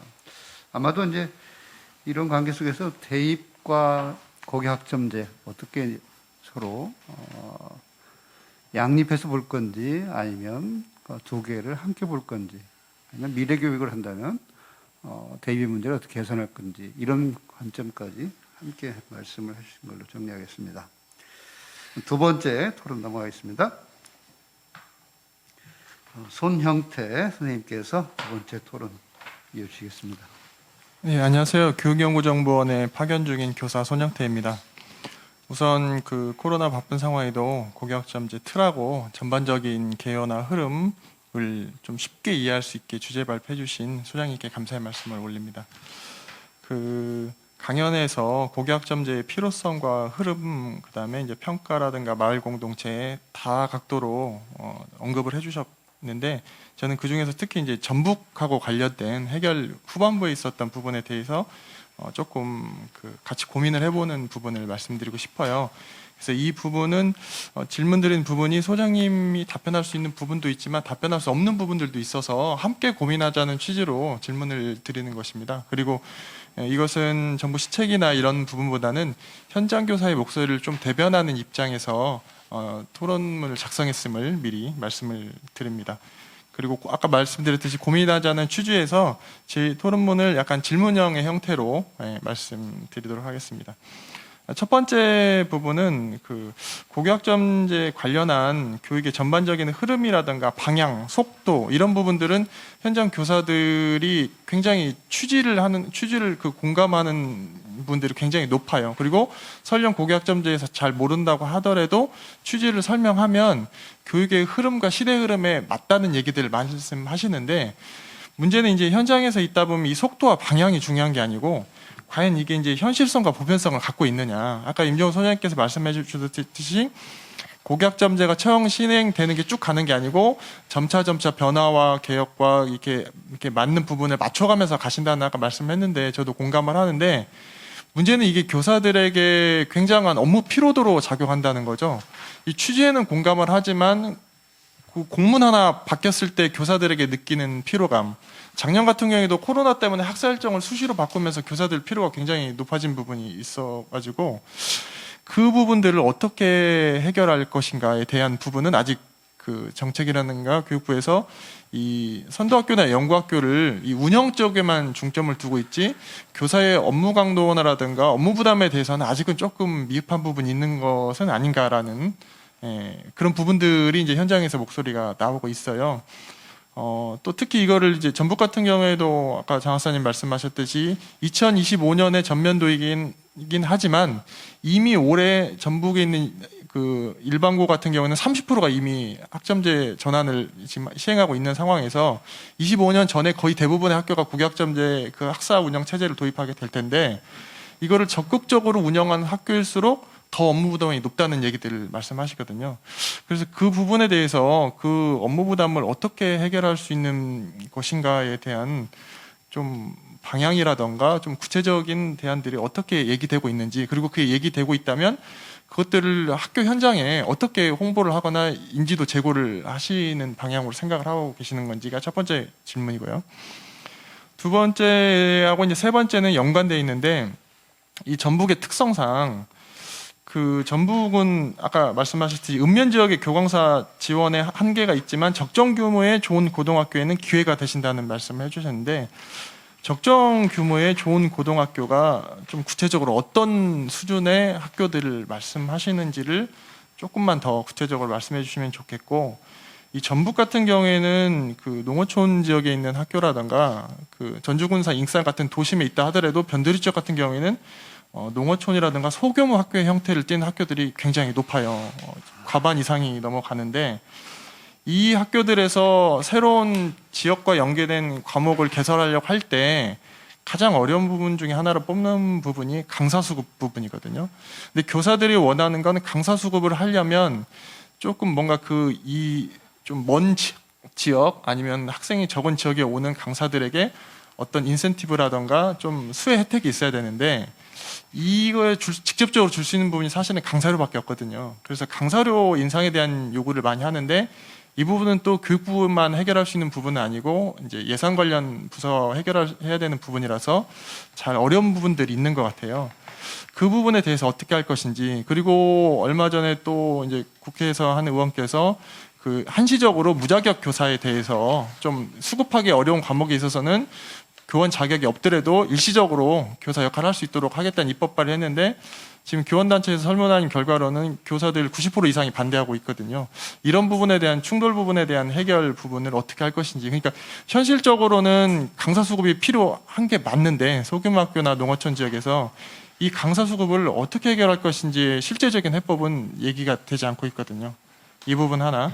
그리고 마지막은 학교 밖 학점 교육, 지역 연계 교육 부분인데 지역 연계 교육은 저도 필요하다고 생각하는데 문제는 이 지역 연계 교육이 지역 한계 교육으로 작용하는 것은 아닌지 예를 들면 농산업이 많은 지역 같은 경우에서 만약에 이 학생이 뭐 예를 드는 겁니다. 뭐 지하철 관련 진로를 설정해서 지하철 관련 수업을 듣고 싶다면 지하철 관련 수업을 개설할 수는 없는 거잖아요. 또 서울에 있는 학생이 영농 후계자가 되고 싶어서 농사를 짓고 싶은데 직접 농사를 지을 수 있는 구조는 아닌 거잖아요. 그렇다면 이거에 대한 해법이 결국은 온라인이라든가 블렌디드로 할 수밖에 없는데 이게 실무 경험, 실무 현장 그 교육이 필요한 부분에 있어서 온라인으로만 다 대체할 수 없는 한계점. 이것들에 대한 한계를 어떻게 할 것인가. 그리고 또 하나는 이 전북 같은 경우에는 사실 교육 외에는 그 계층 변화가 어려운 구조를 띠고 있어요. 근데 그 구조 속에서 학생들에게 전북에 있는 지역에 진학을 해서 전북에서 취업을 해라. 이 말은 굉장히 애향적인 말로 들리기도 하지만 학부모 입장에서는 굉장히 좀 걱정되는 말로 들릴 수도 있거든요. 그 대도시라든가 나가기를 원하는 학부모들 입장에서는 굉장히 좀 반발이 있을 수도 있는 부분인데 이 부분들에 대해서 학부모 학생들 그 인식을 어떻게 바꿔줄 것인지 또 교사들도 진학 상담에서 그 인식을 어떻게 바꿔주실 것인지 이 부분에 대해서도 좀 우려되는 부분이 있습니다. 예, 고교학점제에 대한 전문 지식이 많이 부족하고 또 토론자로서의 좀 자질도 많이 부족한 부분이 있어서 이 세 가지 질문으로 토론자 역할을 마치고자 합니다. 예, 감사합니다. 세 가지 말씀해 주셨습니다. 현실성과 보편성에서 어떻게 할 건가, 업무 피로도의 문제, 업무 부담 해결책, 그다음에 강사의 수급 문제, 적정 규모는 어떤 규모인지, 또 학교 밖의 학점 교육, 지역 연계 교육이 오히려 지역의 학생들의 성장을 제한할 수 있는 이런 부작용이 있지 않나, 이런 말씀을 했고요. 이것에 관한 답변은 토론 끝나고 소장님께서 답변을 해주시는 걸로 하겠습니다. 그러면 다음으로 2등 전주고등학교 선생님께서 토론 이어주시겠습니다. 네, 안녕하세요. 네, 저는 2018학년도부터 이제 2019학년도까지 2년 동안은 농촌 지역의 이제 소규모 학교에서 고교학점제를 운영을 했었습니다. 그리고 작년부터는 이제 자리를 옮겨가지고 전라북도에 있는 이제 일반계 고등학교에서 이제 가장 규모가 큰 학교에서 또 이 고교학점제 준비 학교 업무를 담당을 했었는데요. 아마 이제 대부분 이제 모든 이 고교학점제 관련 이 준비학교 업무를 담당하는 대부분 학교에서 이제 가장 어떤 점이 힘드냐 물어보면은 아마도 대부분 인적 자원 이 확보 문제를 가장 많이 지적을 할 것이라고 그렇게 생각을 합니다. 뭐 이제 그 농촌 지역에서 제가 이제 그 이 업무를 담당을 할 때 뭐 이제 소수 선택 과목 같은 경우나 뭐 이런 경우에 이제 이 과목 개설을 위해서 강사를 구하는 것도 굉장히 오랜 시간하고 이제 노력이 많이 필요했고요. 그다음에 이제 장수고등학교에서는 아까 소장님이 말씀하셨던 이제 학습자 중심 활동 공간 조성 지원 사업도 운영을 했었는데 이거 관련해서도 뭔가 이 학교 공간 혁신이나 학점제형 공간 조성에 대한 뭔가 경험을 가진 전문가를 섭외하는 것도 굉장히 어려웠고요. 그다음에 이제 이 설계 과정에서도 조금 그런 전문적인 뭐 경험을 가진 전문가를 조금 이 섭외를 하는 과정도 굉장히 조금 녹록지 않았습니다. 이제 도심 지역에서 이제 대규모 학교를 이제 자리를 옮겨서 이 학점제 업무를 담당을 하고 있는데요. 2020학년도와 이제 조금 비교를 해보면은 이제 그 전에 농촌 지역에서 이 업무를 담당했던 이 어려움이 더욱더 크게 느껴지는 것 같습니다. 그런데 이러한 이유 때문에 이제 전북과 같이 조금 농어촌 이제 소규모 학교 비율이 굉장히 많은 지역에서는 아까 말씀하셨던 지구 단위의 교육과정 운영이 굉장히 조금 좋은 대안이 되리라고 생각을 합니다. 그리고 이러한 이제 지구 단위 교육과정 운영은 이제 뭐 인적, 물적 자원 공유를 통해서 이제 지역적 이제 특성, 뭐 예를 들자면 인구가 많지 않고 그다음에 이제 학교와 학교 간의 이제 거리가 멀고 조금 이런 문제점들을 해결하는데 이제 좋은 대안이 되리라고 생각합니다. 이제 작년도부터 갑자기 이제 코로나19를 겪으면서 이제 본의 아니게 굉장히 이 온라인을 기반으로 한 수업, 도수학습에 굉장히 이제 교육 공동체 구성원들의 인식이 굉장히 개선이 많이 되었는데요. 그래서 조금 이런 온라인을 기반으로 한 다양한 과목을 개설해서 운영하는 방안이 조금 이 전북에서 교육과정 다양화에 대한 대안으로 좀 효과적인 방안이 되지 않을까 조금 생각을 하고 있습니다.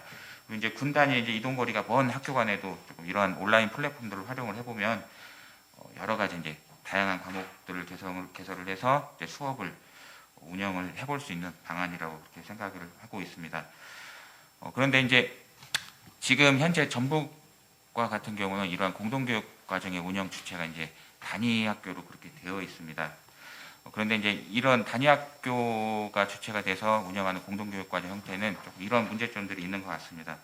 단위 학교 차원에서는 학교 이외 외부의 수요를 정확하게 이제 파악하는 것이 어렵고 그렇다 보니까 이제 학교 내부의 요구에 따라서 과목을 개설을 하고 이제 모집을 하는 형태가 되기 때문에 일부 학교에서는 이러한 공동교육과정 과목이 개설하는데 조금 어려움들이 많이 있습니다. 학생 모집이 되지 않아가지고 그래서 뭐 추가 모집 공문을 보내는 경우도 굉장히 많이 있고요.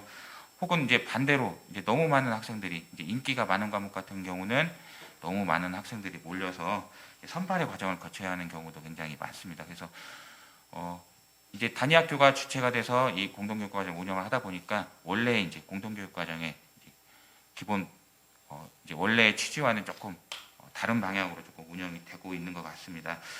그렇기 때문에 이 공동교육 과정을 이 교육과정 다양화라는 이제 본래 목적과 맞게 조금 오랫동안 이제 지속되게 하기 위해서는 좀 운영 주체가 단위 학교보다는 이제 지역 단위가 조금 되어야 하지 않을까 그렇게 생각을 하고 있습니다. 그래서 이제 뭐 특정한 기관보다는 조금 이 교육청이나 교육지원청 차원에서 조금 이 지역의 과목에 대한 여러 가지 이제 수요나 혹은 이제 개설 과목 결정 혹은 뭐 이제 분반 및 학생 편성 그다음에 이제 강사 확보 조금 이런 차원이 운영이 이제 조금 이루어지면은 조금 이 교육과정 이 전북과 같은 이제 이 농촌 농어촌 이제 소규모 학교들이 많은 이 지역적 특성을 조금 극복할 수 있는 방안이 되지 않을까 그렇게 생각을 하고 있습니다. 그리고 지역 차원의 뭐 캠퍼스형 교육과정이나 이제 가상 형태, 가상의 거점 학교 형태 등 이제 다양한 운영 방식에 대한 모색이 필요한 시점이 아닐까 그렇게 생각을 하고 있습니다. 이제 뭐 이 교육과정 다양화 마찬가지로 이제 학교 공간도 조금 마찬가지인데요. 이 지방의 경우 전북과 같은 이제 지방의 경우는 이제 우수 사례를 보유한 학교나 혹은 전문가와도 이제 접근성이 현저히 낮고 교육과 관련된 뭐 아이디어나 경험 뭐 이런 기술을 보유한 업체와의 접촉도 조금 쉽지 않은 상황이기 때문에 조금 이런 공간을 조성을 하고 여러 가지 이제 뭐 에듀테크를 도입을 해서 교육 혁신을 좀 이루어 나가는 과정에서 조금 이 온라인 플랫폼 방식을 조금 많이 활용해 보는 방안이 필요하지 않을까 그렇게 생각을 하고 있습니다. 물론 이제 이런 뭐 온라인 형태의 수업들이 이 등교나 이제 학생들이 서로 선생님들과 이제 만나고 조금 이러한 형태의 수업에 이제 대안적으로 조금 활용이 이제 돼야 한다는 점은 저도 이제 충분히 이제 공감을 하고 있습니다. 끝으로 이제 이러한 이 고교학점제라는 정책이 조금 성공적으로 운영이 되기 위해서는 이 학생들의 이제 학습이나 이제 과목 선택이나 이 학습이 조금 그 입시와 조금 이렇게 분절적으로 운영되는 것이 아니라 조금 총체적으로 운영을 되어야 한다고 조금 그렇게 생각을 하고 있기 때문에 지금보다 조금 이 수능과 같은 경우도 지금과 같은 형태가 아니라 지금과 같이 이제 공통 선택 과목이 있는 형태가 아니라 조금 더 선택 과목으로 확대를 해서 조금 학생들이 이 고등학교 때 배운 과목을 이제 수능에서도 조금 선택을 해서 볼 수 있는 방안도 조금 좋은 대안이 되지 않을까 그렇게 생각을 하고 있습니다. 이제 소장님께서 이제 발표하신 내용이 이제 이 농어촌 지역 소규모 학교들이 많은 이 전북 지역의 입장에서 조금 많은 제안들이 있어서 더욱 와닿은 것 같습니다. 감사합니다. 예. 현장에서 두 개 학교의 고교학점제 연구학교에 근무하기 쉽지 않은 일인데 장수와 전주고등학교 두 학교에서 뭐 소규모 학교에서 갖고 있는 소수 선택 과목들 어떻게 할 건가 이런 고민들 그런 데 안에서 뭐 주구단위 교육과정 운영하는 것이 어떻겠나라는 말씀 또 플랫폼을 운영해서 온라인 구축을 하는 작업들 아마도 이제 단위 학교보다는 뭐 지역 단위의 운영 주체, 교육지원청 중심 등 이런 다양한 방식으로 해야 되는 문제. 또 입시와의 분절이 아니라 그러면 입시를 어떤 모습으로 바꿀 건지, 아니면 입시와 어떻게 연계를 시킬 건지 이런 고민도 함께 듣겠다라는 말씀으로 정리하겠습니다. 오랫동안 기다렸습니다. 김정수 도의원께서 네 번째 토론 이어주시겠습니다. 네, 우리 한국교육개발원의 임종원 수장님 발제 말씀 잘 들었고요. 토론도 또 잘 들었습니다. 저는 이제 전라북도 교육위원으로서 이 교육 학점제 관련된 어떤 내용을 그렇게 이게 마음에 와 닿지 않는 그런 어떤 모습이었었습니다. 이제 그런 이유들이 뭐냐면 이 정부가 바뀔 때마다 계속해서 교육 정책들이 바뀌고 또 이런 모습들을 보면서 과연 어디에다가 내가 방점을 두고 무엇을 해야 될 것인가 이런 어떤 생각들을 많이 했었습니다. 그래서 이런 토론회를 한다고 그래서 조사하고 또 찾아보니까 역시 마찬가지로 우리 한국 교육이 8번씩 이렇게 막 바뀌어지는 그때마다 우리 학생들한테 주어지는 그 혼란은 이루 말할 수가 없구나라는 생각들을 했어요. 지난 그 2월 17일 날 그 유은혜 교육부 장관이 고교 학점제와 관련돼서 종합 추진 계획을 발표했죠. 근데 거기 2025년 되면 마치 전의 교육과 지금의 교육이 완전히 이렇게 근본적으로 바뀌어질 것이다. 이런 말씀을 하길래 제가 속으로 웃었어요. 웃었어요. 과연 그게 가능할 것인가? 우리 소장님께서도 말씀했듯이 그 고교 학점제가 정착하기 위해서는 또 학교의 어떤 건물 형태도 또 바뀌어져야 된다고 저는 생각하거든요. 그리고 또 하나 우리 선생님들의 마음가짐도 옛날 우리 그 대학교 때 했던 그런 어떤 형태의 마음가짐들이 있어야 되는 거고, 그리고 다양한 커리큘럼들이 또 이렇게 있어야 되는 거고요.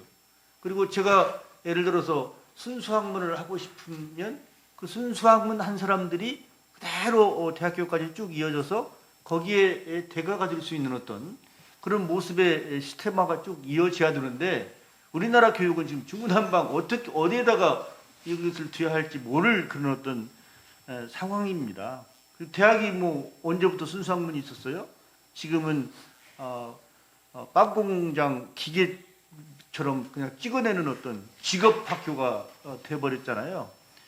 그런 어떤 중구난방식의 어떤 모습 속에서 이런 모습을 속에서 또 진주를 찾는 어떤 격인데, 이런 모습이 마음에 와 닿지 않더라, 이제 이런 생각들을 가졌습니다.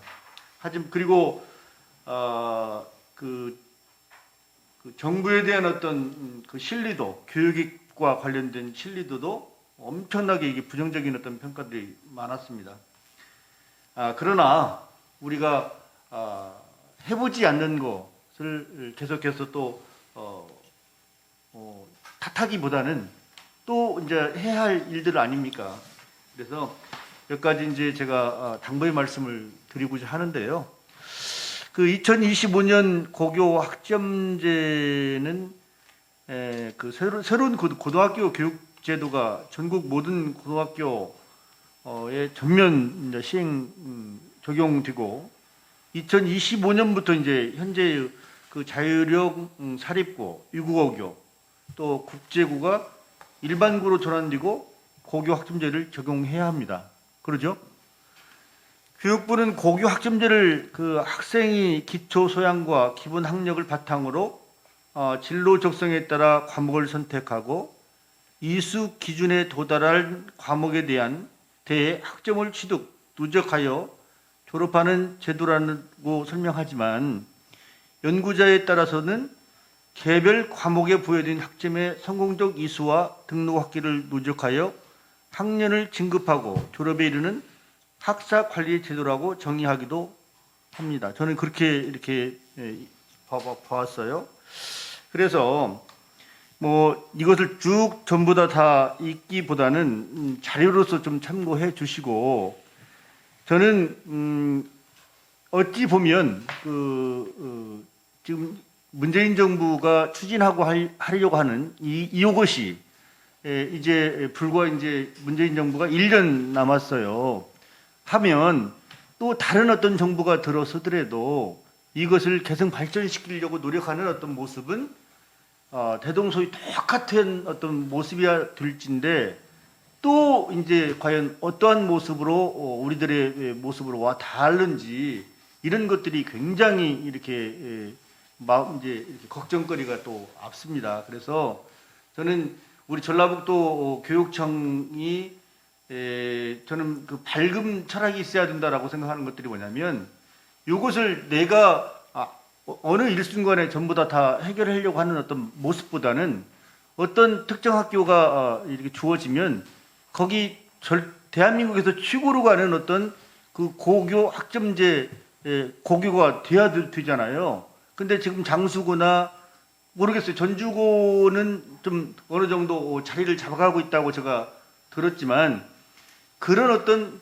나머지 학교들은 걸음말 형식의 모습이었다, 이런 어떤 이야기를 제가 들었습니다. 그래서 어떤 특정 학교의 잘됨들을 정확하게 분석하고 그 대안들을 제시하고, 또 아까도 이야기했지만 그 학습 공간, 또 학교 공간, 이런 것들이 다양화돼야 된다고 생각해요. 그저께 그 남원의 덕화초가 이제 리모델링 하겠다고 올라왔어요.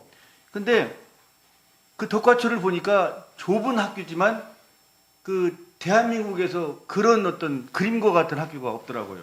그러니까 그 건물 안에 연구, 세미나, 뭐 토론장, 뭐 이런 것들이 전부 다 갖춰진 거예요. 그 건물 하나 안에. 그리고 전부 다 오픈되어 있어요. 그리고 언제든지 스터디가 가능하고, 언제든지 토론이 가능하고, 언제든지 내가 누워서 책도 보고 할 수 있는 어떤 그런 공간들이 다 마련되어 있더라고요. 그리고 컴퓨터나 이런 어떤 기본적인 어떤 인터넷과 관련된 것은 기본 사항들이 다 깔려 있고요. 그래서 그것을 발표를 하니까 오히려 교육부에서 박수를 치고 더 좀 거기에다가 접목시켜서 더 좋은 학교로 좀 이렇게 만들어라, 이렇게 이야기를 했다는 어떤 그 교육장님의 말씀을 듣고 정말 그 눈이 확 들어오더라고요. 고교 학점제 이 제도 겁나게 좋은 학점제인 것은 분명합니다. 이것을 더 개선 발전시키기 위해서는 우리 교육청, 교육부 교육청, 그다음에 우리 교육위원들의 더 갖고의 어떤 노력들이 필요하지 않겠느냐. 그리고 좋은 안들을 가져오면 저희들은 언제든지 이렇게 열과 성의를 다해서 도와드리겠다. 이 말씀으로 제가 이렇게 마무리 이렇게 짓겠습니다. 예, 감사합니다. 네, 의원님 감사합니다.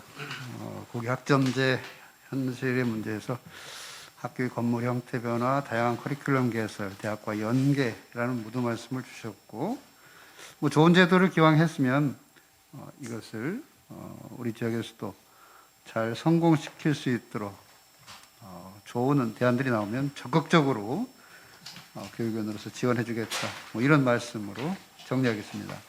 그럼 이제 토론은 이제 마칠 거요. 이 토론에 대해서 먼저 발제자께서 답변하실 사항들이 몇 개 있었는데 그 점 먼저 이야기하고 질문 넘어가겠습니다.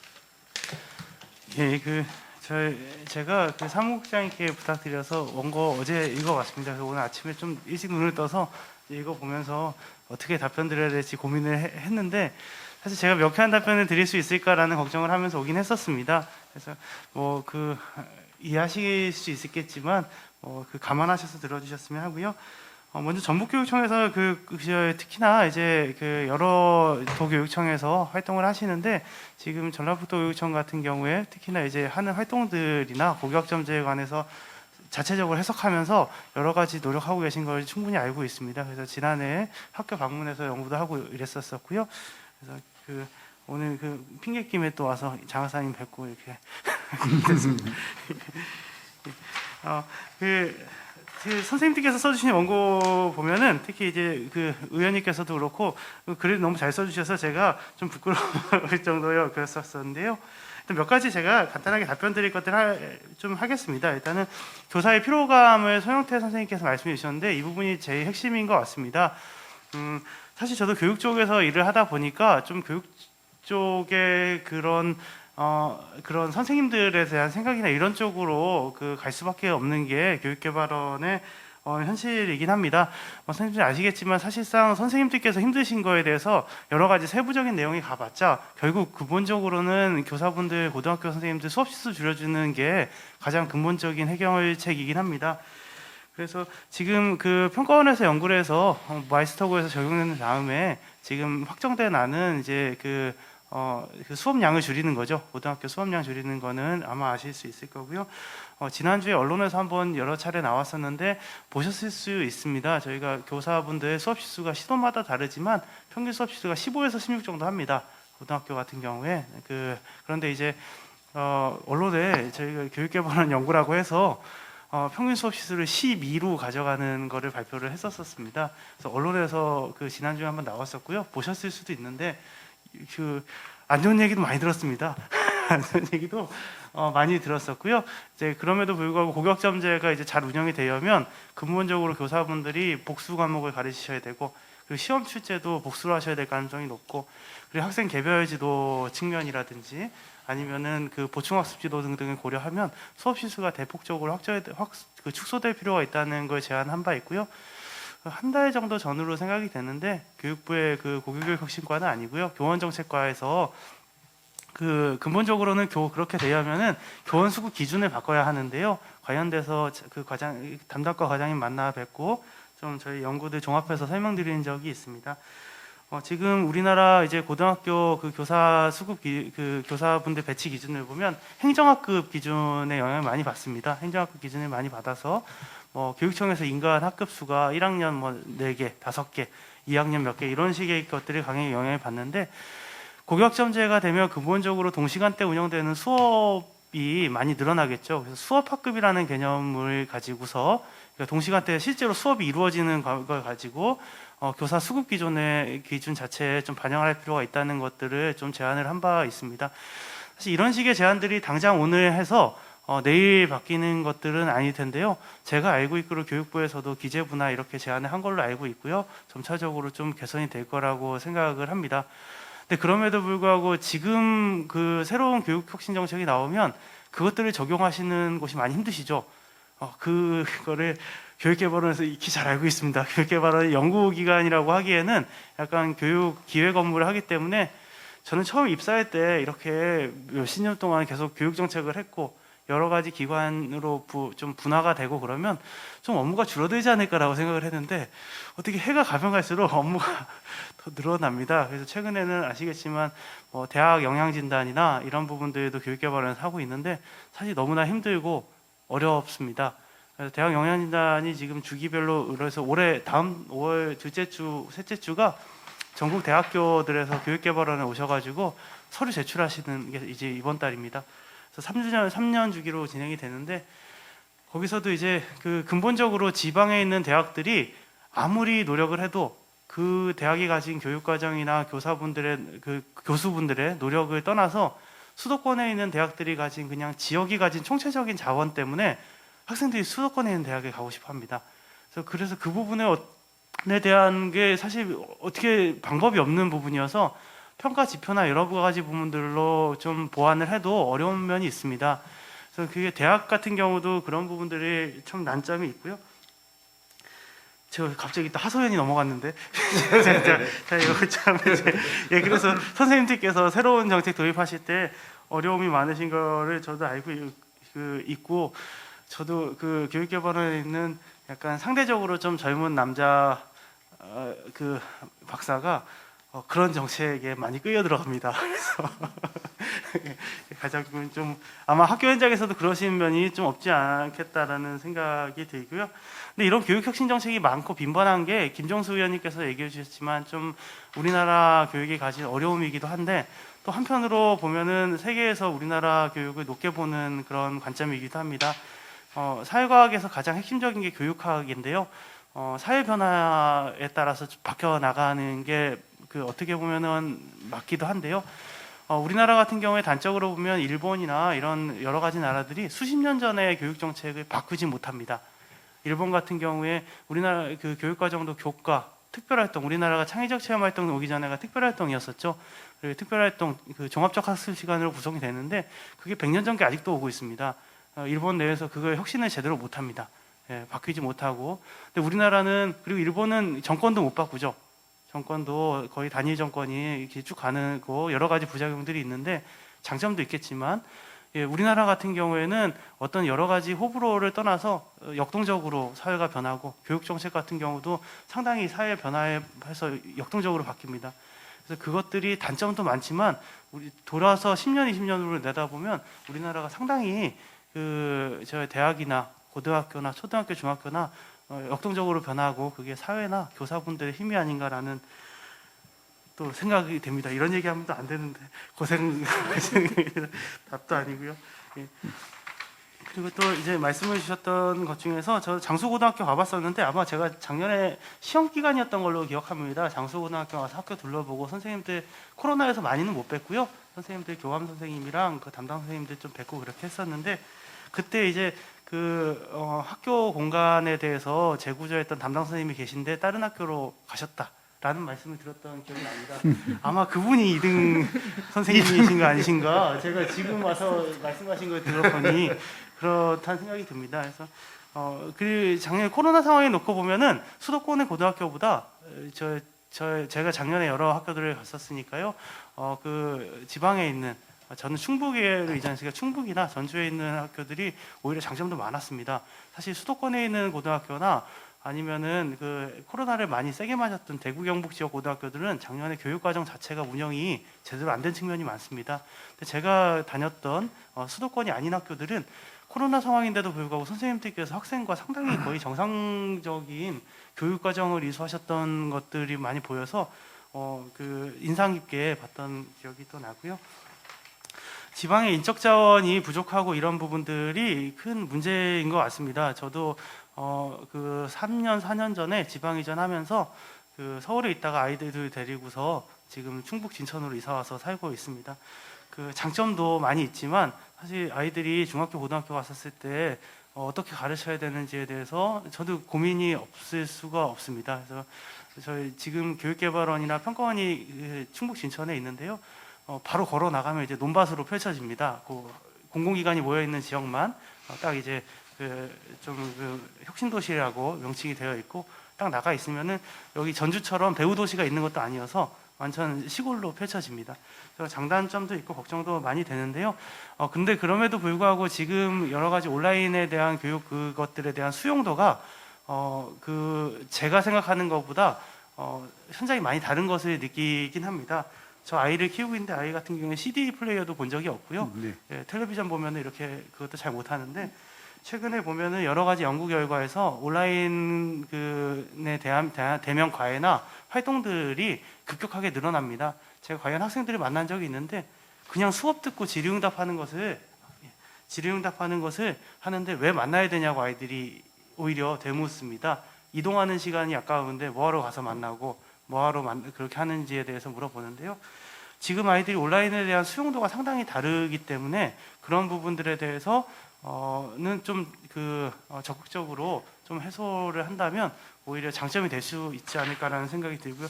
제가 말씀 많이 들으면 안 될 것 같아서 김종수 위원님 거 한 가지만 제가 말씀드리고 끝내겠습니다. 하나가 정책의 연속성이 참 큰 고민인데요.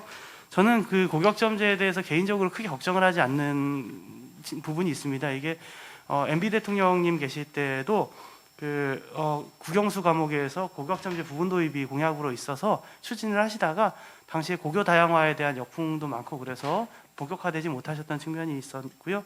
또 하나가 이제 박근혜 전 대통령님 계실 시절에도 지금 절대평가죠. 성질평가제를 중고등학교에 단계적으로 도입한 게 박근혜 대통령 정부였습니다. 따라서 현재 문재인 대통령님이나 아니면 과연 정권이 이어지든 아니면 혹시 정권이 바뀌든 이런 흐름 자체에 대한 것은 약간의 조정이 있을 수는 있지만 근본적으로 가는 방향 자체는 여야가 다르지 않지 않나라는 게 개인적인 생각입니다. 이상입니다. 예. 혹시 뭐 질문이 또? 한 가지만. 네. 예. 그 당부의 이제 말씀을 예. 딱 한 가지만 한다면 이제 우리 그 손영태 선생님께서도 그런 어떤 말씀을 하셨는데 그 옛날에 그 영전강이라고 영어 전문 강사 분들이 있었잖아요. 예. 그런 분들을 이제 많이 뽑았어요. 정부에서. 이제 교사가 아닌 전문 강사를 뽑았죠. 그렇죠? 근데 지금 그분들의 어떤 눈물을 보셨어요? 하소연들을 들어보셨어요?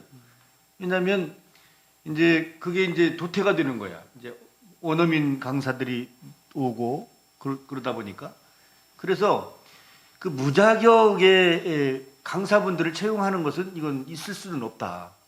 그래서 정말 자격이 있는 분들로 충당을 하되 더 다양하게 이렇게 좀 그분들에게 미래까지도 이렇게 책임져 줄 수 있는 그런 어떤 교사로서 그런 어떤 분들을 다양하게 뽑아야 된다. 그것은 좀 교육청이나 국가나 우리 선생님들이 또 참고하셔서 적극적으로 또 반대할 것은 반대하시고 그리고 저희들도 저부터도 그런 부분에 대해 있다고 한다면 적극적으로 좀 반대해서 그분들의 미래에 대한 확실성도 줘야 된다. 그래야 신바람 나서 아이들을 가르칠 거 아니냐 이 말씀드립니다. 네. 어쨌든 고교 학점제라는 게 학생들의 선택권을 늘려주겠다는 거 아니겠어요? 선택권을 늘리는데 저는 뭐 이제 사회과 전공 교수로서 이제 현재 지금 고등학교 사회과가 개설되어 있는 과목이 15과목이에요. 공통 필수, 그다음에 일반 선택, 또 진로 선택, 뭐 거기에다 이제 또 융합 선택이라는 걸 또 하잖아요. 그러면 뭐 저도 이제 지난 4월 3일 날 보고서를 일본 냈습니다만 사회과에서는 대략 9과목 정도를 개설하자. 뭐 이런 정도 제안을 했어요. 뭐 그게 반영이 된다면 그렇다면 24과목인데 사회과만 24과목이에요? 그게 이제 다른 과학군, 국악과학은 뭐 여러 교과군으로 간다면 이 천문학적인 숫자의 과목을 오퍼를 해야 되는데 현실적으로 결국 그러면 돈 문제하고 연결되지 않겠어요? 그럼 지금 현재 정부가 고교 학점제라면서 예산 문제를 얘기하지 않는다라는 거예요? 그럼 현재보다 예산이 2배 이상이 필요할 수도 있고 엄청난 예산을 동반하는데 소장님은 답변하기 참 불편하시긴 하겠지만 그런 예산 문제는 혹시 연구를 어떻게 하고 계신지 좀 답변 좀 부탁드리겠습니다. 참 이게 답변은 어떻게 드려야 될까요? 네. 그 고격전제가 일단 비싼 프로그램입니다. 그러죠? 그 이경환 교수님께서 저희 대표로 계시고 제가 사회과에서 유명하신 이제 평가원이랑 같이 하니까요. 네. 익히 잘 알고 있습니다. 사실 오시기 전에 그 교수님이랑 공동 대표신 거 보고 저는 알고 있었습니다. 그래서 일단 그 고격점제가 비싼 프로그램이어서 사실은 여러 가지 초창기부터 문제의식이 많이 있었습니다. 이렇게 비싼 프로그램을 해놓고 왜냐하면 지금 현재 시점에서 예산 산출이 정확하게 되기는 어렵지만 다각도로는 산출을 하고 있습니다. 근데 이제 이렇게 비싼 프로그램을 해놓고 세 학기밖에 못한다. 1학년 때 공통과목하고 2학년 1학기, 2학년 2학기, 3학년 1학기 세 학기 돌리고 3학년 2학기 때는 또 대학 입시 때문에 잘 돌아가지 않는다라는 비판도 있었고요. 그래서 지금 고격전 종합추진계획 보면은 1학년 2학기 때부터 선택 과목을 부분적으로 돌릴 수 있게 좀 계획을 조정하고 있기도 합니다. 그리고 지난해 저희가 연구를 아직은 제대로 수행을 하지 못했지만 그 수능이 11월 달에 치러지기 때문에 상당히 문제가 많았는데 지난해 같은 경우가 코로나 때문에 수능이 12월 달에 치러졌습니다. 그래서 우리나라가 이제 수능 시험 같은 경우에 과거에는 여러 가지 요인이 있겠지만 우리나라 사회 체제가 12월 달에 수능을 치르는 것 자체를 버텨내지 못했죠. 30년 전에 그때 눈 오면은 수능 시험 못 보러 가고 이럴 수도 있으니까요. 여러 가지 그런 난제가 있었는데 그래서 수능 시험 자체나 입시를 뒤로 미루는 부분들이나 여러 가지 다각도로 검토를 하고 있었던 바도 있습니다. 근데 기본적으로 예산에 대한 부분들은 제가 좀 말씀드리기 좀 조심스럽긴 한데 지금은 저희가 보통 특교 단계에서는 좀 보통 저희가 교육혁신 정책을 보면 초창기에 특교 단계에서는 좀 과감하게 예산을 집행하다가 그 다음에 좀 조정이 되는 경향들이 있습니다. 지금 보면은 수업 같은 경우, 교과 같은 경우에 개발하고 그런 다음에 그 다음에 시간이 좀 흐르면은 저희가 안정될 거라고 보는 이면에는 지금 아마 교수님께서 특히 사회과시니까 더 그러실 것 같은데 지금 교과 군별로 자격은 그러니까 내가 했었을 때 그냥 물리만 가르치는 것이 아니라 내가 들어가서 이제 자격을 받았을 때 과학군으로 받아서 물화생지를 골고루 가르쳐 줄 수 있게 하자 이런 부분들에 대한 논의도 있는데 지금 말씀하셨던 이런 그 과목 확대에 대한 그런 특히나 쟁점이 국영수보다 사회과나 과학 분야에 좀 더 있습니다. 예, 국영수 같은 경우에는 국어 선생님이 선택 과목을 가르치더라도 그것들에 대한 여파가 상대적으로 좀 덜한 측면이 있고요. 그래서 그래서 그 전 과목에 대한 부분들은 아니다라는 부분들이 하나 있고, 앞서 융합 선택 얘기를 해주셨는데 지금 일반 선택, 진로 선택이 퍼져나가고 융합 선택이 신설된다는 개념도 있겠지만 전체적으로 좀 재조정되는 측면이 있습니다. 왜냐하면 지금 진로 선택 과목이 심화 과목이나 아니면은 융합 과목이나 이런 것들이 진로 선택에 섞여 있습니다. 그래서 이것들이 약간 그냥 새로 확 늘어난다기보다 좀 조정되는 형태로 좀 간다는 면도 있고요. 제가 답변을 어디까지 어떻게 해야 될지 참 네, 알겠습니다. 말을 끊지도 못하고 그렇습니다. 워낙 뭐 기왕에 질문 드렸으니까 결국 이 선생님 고교 학점제라는 것은 전문 과목으로 가는 거잖아요. 자꾸 세부 과목으로 가는 건데 하나의 선생님한테 너무 전능한 선생님을 원한다라는 거예요. 지리를 전공한 선생님한테 역사도 잘 가르치라, 경제도 잘 가르치라, 이런 것은 가혹하지 않냐. 그렇다면 그런 선생님을 충분히 수급시켜 줘야 되는 게 교육부가 할 일이겠죠. 특히나 이제 그런 것들을 지방 정부에다가 재정을 떠넘긴다든가 이런 것들은 굉장히 불합리할 것이다라는, 오히려 잘 안 될 곳에 더 많은 투자를 해줄 것일 거예요. 그러면 고교 학점제는 결국 미국 제도를 도입한 건데요. 그렇지 않아요? 미국 교육 제도를 도입한다면 미국 선생님들 같은 경우는 저희 아이들 고등학교 보낼 때 보면 그 선생님이 대학 교수같이 방 하나를 주고 교실을 주고 전문적으로 쓰지 않습니까? 그렇다면 선생님들에게 다 그러한 시설들을 전제로 해야 되지. 지금은 공간 혁신이라는 것은 뭐 그것도 좋지만 실제로 저는 낭비도 많다고 봐요. 보여주기 위한 정책이 많으니까. 그럼 고교 학점제를 한다면 돈이 이중적으로 쓰이거든요. 부서가 다르니까. 전혀 다른 부서에서 다른 돈을 쓰고 있는. 그러면 고등학교에서 학점제를 했을 때 그 선생님들에게 그 연구 역량을 길러줘야 되고 또 학습 역량을 길러줘야, 교수 역량을 길러줘야 되는데, 그럼 방들을 그럼 얼만큼 시설을 갖출 것인지, 현재와 같은 교무실 체제 갖고는, 교실 체제 갖고는 안 될 거다라는 거고요. 그러면 상당 부분 예산을 또 여기도 뭐 동반될 거라는 것이 일반적인 이야기가 아닌가 싶어요. 그렇다면 결국은 사람과 돈 문제인데, 사람과 돈 문제를 지금 너무 다루지 않고 있다라는 거예요. 그냥 제도만 오퍼를 하고 장만 열렸지, 진짜 중요한 선생님하고 그리고 그에 따르는 돈 문제하고 이게 동반되지 않는 이 정책이 정말 얼마나 잘 현실적으로 될 건지. 하나만 더 여쭤보겠습니다. 그러면 이런 고교 학점제를 한다면, 지금 아까 온라인 얘기 잠깐 했는데, 온라인 하면서 지금 이미 연구 결과가 나왔잖아요. 이미 이제 고등학생 같은 경우는 상층부 학생만 남고 나머지가 다 하향 평준화되는 거. 중학교는 이제 중간층이 없어지고 상향과 그다음에 하향이 확장되는 이런 문제가 발생하는데, 그러면 우리 전북 같은 경우 지역에서 이런 온라인이라든가 이런 콘텐츠를 가지고 플랫폼 중심 교육을 갔을 때 학생들이 동기부여가 안 되는 상태에서 많은 것들을 백화점같이 올려놨다고 해서 그 학생들이 오히려 학력이 더 떨어질 수도 있다, 이런 우려가 있거든요.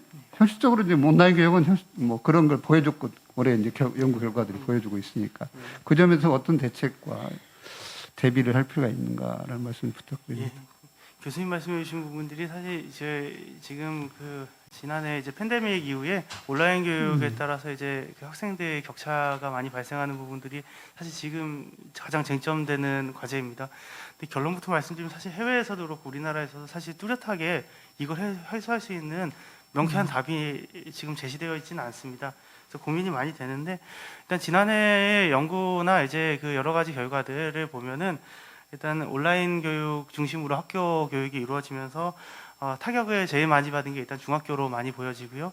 아시겠지만 이제 초등학교는 담임 선생님이 그래도 애들 챙기면서 온라인 수업도 할 수 있고, 고등학교 같은 경우에는 상대적으로 작년에 코로나 상황이어도 등교도 많이 했었었고 아이들 발달 단계가 그나마 그나마 이렇게 할 수 있는데 중학교 같은 경우가 사실 교복 입은 초등학생인데 그리고 담임 선생님도 시간마다 바뀌는 상황, 그 수업 선생님도 시간마다 바뀌는 상황에서 사실상 아주 강한 그런 타격을 받은 게 특히나 중학교여서 향후에 특히 중학교에 대한 코로나 상황이 끝나면 특별한 대책이 필요하다는 측면이 있고요.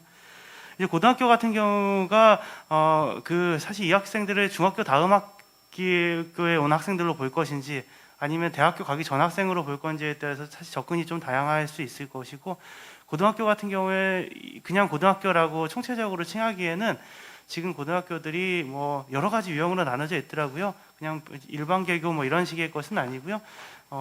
수시 중심으로 학교 운영을 하는 학교들도 있고 정시 중심으로 운영하는 학교도 있고 복합적으로 운영하는 학교들도 있고 여러 가지 학교 내부적으로 교육과정이나 특성에 따라서 사립인지 공립인지에 따라서도 그렇고 여러 가지 운영 유형들이 좀 다르고 거기에 따라 사실 온라인 교육에서 접근할 수 있는 방법도 상당히 좀 다른 게 특징입니다. 사실 온라인 교육 같은 경우에는 최초에 라포 형성이 제대로 되어 있지 않으면 그다음에 좀 어느 정도 아는 상태에서 온라인 교육이 이루어질 수 있는데 거의 모르는 단계에서 온라인 교육을 만나서는 운영이 상당히 어렵고 또한 온라인 교육 같은 경우에 학생이 스스로 공부해야 하는 어떤 의지나 자기 관리 능력이 어느 정도 있으면은 온라인 교육이 효과를 발휘할 수 있는데 그렇지 않은 학생들은 사실 붙잡아 놓고서 가르치고 지적인 자극을 받지 않으면 수업에 따라오지 못하는 아주 치명적인 문제점이 있습니다. 그래서 사실 이후에 온라인 교육이 계속 적용이 되더라도 이것들이 단독 온라인이라기보다 블라인드드 형태로 갈 수밖에 없을 거고요. 온라인 교육이 그나마 좀 더 각광을 받고 내실화가 되려면 사실상 그러니까 실시간 쌍방향에서의 학생 수를 더 줄이는 방법밖에 그나마 대안으로 보여지지 않는 그리고 온라인 수업 같은 경우에 그나마 장점이 다시 보기 할 수 있다거나 수업 보충 과제들을 실시간 충분히 받을 수 있다는 것들이 장점입니다. 그래서 온라인 교육이 그나마 좀 잘 되기 위해서는 학생들이 집에 프린터가 없으면은 프린트해서 잘 보고 이게 어렵거든요. 그래서 그 수업을 학생들이 학습할 수 있는 공간이나 그런 지원에 대한 것들이 사실은 교사분들이 더 잘 가르치는 것 못지않게 상당히 관건으로 작용을 할 걸로 보입니다. 예를 들어서 온라인 공동교육과정이나 교육과정이 이루어지면 A 학교에서 잘 가르치는 선생님이 가르치고 세 개 학교에서 학생들이 들을 때 듣는 세 개 학교의 학생들을 그냥 방치해놓고 알아서 들으라고 할 것인지 아니면 그러니까 세 개 듣는 학교 학생들에도 약간 튜터처럼 붙어가지고 할 수 있는 교사들이나 이렇게 지원 시스템을 붙일 수 있는 것인지 등등등에 따라서 지금 약간 운영이 있을 것이어서요. 사실 그냥 교수 학습에 대한 문제라기보다 운영 체제에 대해서 좀 접근을 여러 가지로 하고 있긴 합니다. 근데 이것들도 상당히 고비용에 대한 사회적 비용이 상당히 크게 작용하는 것들이어서 현실적으로 어디까지 적용할 수 있을지가 사실 관건이 되는 것 같습니다. 예. 뭐 기왕에 불편한 얘기 했으니까 하나만 더 마무리할게요. 예. 고교학점제가 이제 성취제잖아요. 근데 문재인 정부는 지금 계속해서 정시 확대 정책을 펼 수 있고 그렇다면 절대 평가를 중심으로 하는 고교학점제 그다음에 정시를 한다면 수능이잖아요. 수능이라는 건 상대평가제인데 이 두 가지 정책을 하나의 정부에서 동시에 추진하고 있다라는 그런 모순적 관계가 있는 것 같은데 이 모순을 그동안 연구를 해오시는 경험 속에서 어떻게 조화를 좀 꾀할 수 있을까요? 제가 사실 대학 입시에 대한 부분이 녹화가 되는 거니까 이 부분에 네. 대한 거는 제 연구에 기반한 게 아니고 그냥 제 개인적인 생각이라고 전제하고서 그냥 말씀을 드리면 일단 두 가지 좀 먼저 말씀을 드려야 될 것 같은데 하나는 그 정책이라는 게 상당히 좀 어렵습니다. 하나는 정책이 상당히 어려운 것 중에 하나가 앞으로 어떻게 할 건지를 얘기를 해야 되는 건데 이 정책을 듣는 사람들은 지금 입장에서 듣게 됩니다. 따라서 이 시간 격차가 상당히 많이 발생하는 것이어서 메시지 전달이 상당히 어렵습니다. 특히 교육 같은 경우가 이게 같은 메시지를 주는데 학생이 누군지에 따라서 또는 교사 아니면 학부모 일반 국민들 어디에 초점을 맞추고 커뮤니케이션 할지가 사실상 거의 초점 맞추기가 불가능하기 때문에 사실 더 어려운 면이 있고요. 일단은 저는 지금 시점에서의 정시 확대 같은 경우에는 어쩔 수 없는 측면이 있습니다. 저희가 코로나 관계도 있고요. 특히나 지금 코로나가 안정되기 전에는 학교 수업 자체에서 다양한 경험을 제공해 주는 게 사실상 어렵기 때문에 정시가 지금 작년이나 올해 확대되는 것은 어느 정도 피할 수 없는 문제라고 생각이 들고 다만 이제 그 이후에 거기 2025년도나 그 학생들이 대학에 가는 2027년도, 그러니까 2028학년도 입시겠죠. 2028학년도에 대학 가는 거니까 그 시점까지의 단계적으로 어떻게 바뀌어야 될지가 관건인데요. 사실상 고교학점제에 따른 대학 입시는 뭐 세부적으로 나누면 여러 가지 안이 나오겠지만 큰 틀에서는 두 가지 방법밖에 없습니다. 하나는 현재 입시에서 크게 바뀌지 않는 안이 있고요. 그 다음에가 앞서 말씀드린 것처럼 수시 모집에 있어서 질적 평가를 강화하는, 그러니까 학생부 종합전 형태로에 가는 그런 방법밖에 수시 모집에서는 변화가 어려울 텐데요. 앞서 성취평가제 부분들에서 학생의 어떤 변별을 강화하는 부분을 강화하면 학생부 교과 전형이 가능하기 때문에 지금과 크게 바뀌지 않을 겁니다. 부분적으로 조정은 있어도.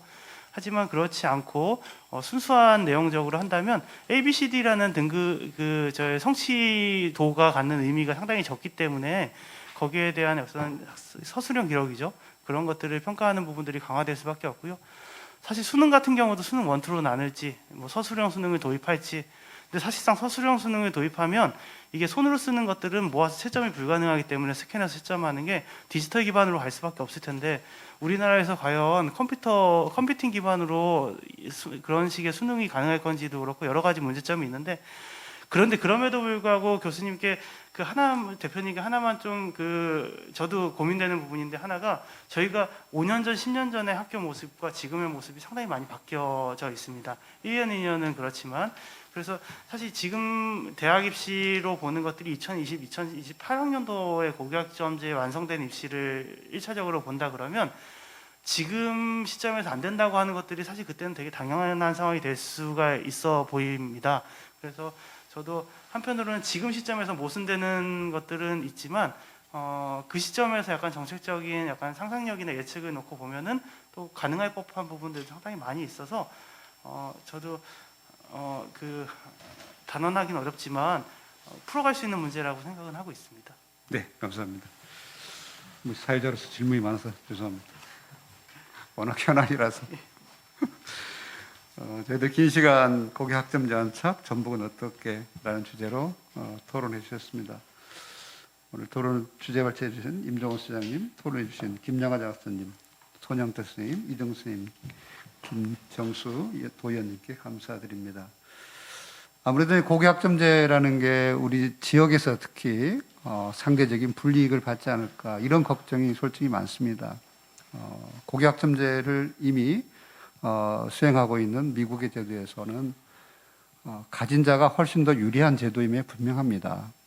그리고 고교 학점제를 통해서 많은 교육의 양극화 문제를 해소하기는 현실적으로 어렵다. 더 강화될 확률도 있다. 이제 향후에는 이런 문제가 결국 대학 선지수 학점 제도하고도 맥을 같이 할 수밖에 없습니다. 그럼 공부를 잘하는 학생은 훨씬 더 이익을 받는 이런 구조를 갖게 되는 현실적인 어려운 점도 있습니다. 그럼에도 불구하고 학생 선택제를 보장하자, 강화하자라는 것은 뭐 시대적 요청이라고 생각합니다. 기왕에 그런 선택을 강화하면서 많은 선생님을 수급해야 하는 문제, 또 선생님의 연구 공간을 확보해 줘야 하는 현실적인 문제, 이런 문제들은 예산을 동반할 수밖에 없습니다. 그래서 교육부가 꼭 그 예산의 문제에 대해서 적극적으로 좀 해결책을 제시하면서 가야지 현재 상태 속에서 학점제를 완성시키라라는 것은 무리한 요구가 될 수 있다라는 생각을 합니다. 모쪼록 학점제, 특히나 우리 지역같이 재정 자립도가 낮은 지역에서 지방정부에 많은 부담을 주는 제도가 아니길 바라겠습니다. 이런 재정 자립도가 낮은 지역에서는 훨씬 더 많은 예산을 더 주면서 학점제를 강화시켜가는 이런 정책이 있으면 좋겠습니다. 긴 시간 함께 해주셔서 고맙습니다. 마치겠습니다. 고맙습니다. 감사합니다.